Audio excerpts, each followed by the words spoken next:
got so much motherfucking design on right now. Bring it down, bring it down, make it clap. I got 3 old thoughts, I'm the guap with it. Bitches on my line, and you know.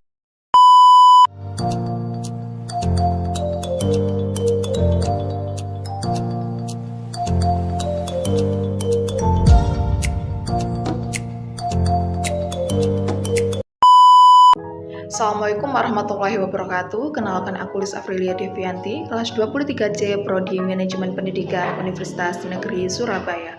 Pertama, kita akan belajar tentang materi konsep dasar organisasi pendidikan.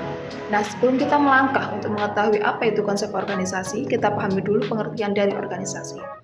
Organisasi adalah ketika orang-orang bekerja sama untuk mencapai tujuan tertentu. Hal itu bisa terjadi melalui serangkaian kegiatan yang dirancang dengan sengaja, membuat improvisasi atau kombinasi antar keduanya. Nah, dalam organisasi ada 2 konsep dasar ketika dalam berorganisasi. Yang pertama ada konsep statis. Konsep statis merupakan sebuah struktur atau jaringan hubungan tertentu. Dalam artian adalah sekelompok orang yang bekerja sama untuk mencapai tujuan yang sama. Contohnya adalah pembagian tugas untuk perorangan dan kelompok serta pola struktur yang berarti proses hubungan interaksi yang dikembangkan. Yang kedua ada konsep dinamis. Organisasi merupakan sebuah proses dari aktivitas yang sedang berlangsung. Dalam artian, organisasi adalah proses pengorganisasian, pekerjaan, orang, dan sistem yang berkaitan dengan proses menentukan kegiatan yang diperlukan untuk mencapai tujuan sebuah kelompok. Contohnya yang pertama ada proses pengambilan keputusan dalam organisasi, yang kedua ada proses perencanaan strategis dalam berorganisasi. Organisasi pendidikan adalah wadah untuk melakukan kegiatan pendidikan guna mencapai tujuan pendidikan yang diinginkan. Berikut adalah unsur-unsur pembentuk suatu organisasi.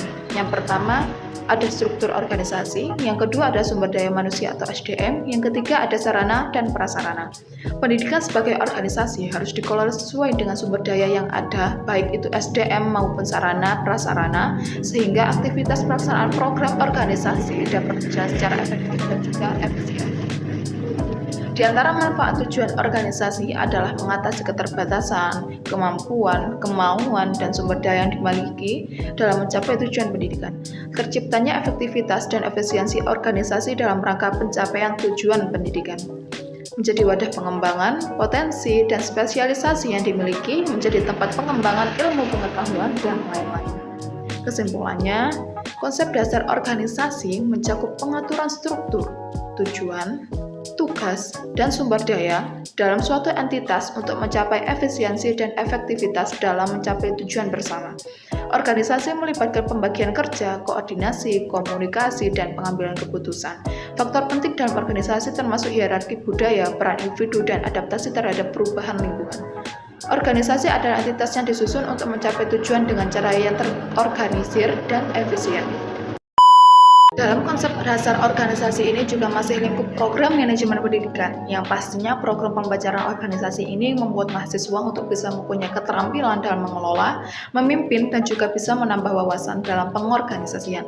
Nah, kalian pasti ini bertanya-tanya mengapa aku lebih memilih prodi manajemen pendidikan ini. Jawabannya simpel, mau jadi manajer pengelolaan.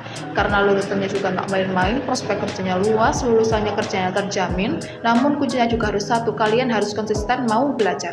Nah, jurusan manajemen pendidikan ini profil lulusannya juga berkompeten jadi pengelola pendidikan, analis pendidikan, tata laksana pendidikan.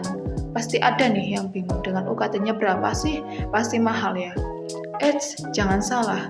Program DMP ini banyak loh terbuka beasiswa selebar-lebarnya untuk kalian yang mau kuliah di UNESA Prodi Manajemen Pendidikan. Contohnya beasiswa KIP, LPDP, bidik misi, prestasi, dan lain-lain. Nah, yang menjadi khas menariknya UNESA nih, ketika ada alumni S1 MP punya prestasi akademik, mereka akan dapat jatah beasiswa S2 di Prodi MP PPS UNESA khusus jalur Prodi MP saja tentunya. Dari yang kedua, ciri khas UNESA ini ada student exchange, yakni pertukaran mahasiswa dari internasional maupun nasional, sehingga bagi yang mau kuliah MP FIP UNESA ini akan dapat pengalaman besar ketika belajar berada di kampus lain. Buat teman-teman yang ada cita-cita jadi manajer, yang hobinya mengelola, membuat produk AI pembelajaran, nah cocok nih buat kalian. Siapa tahu bisa jadi manajer pendidikan. Untuk semuanya, apapun yang dikejar, apapun yang diusahakan bisa tercapai dan bisa join menjadi keluarga besar Universitas Negeri Surabaya. Aku Lilis, see you semua.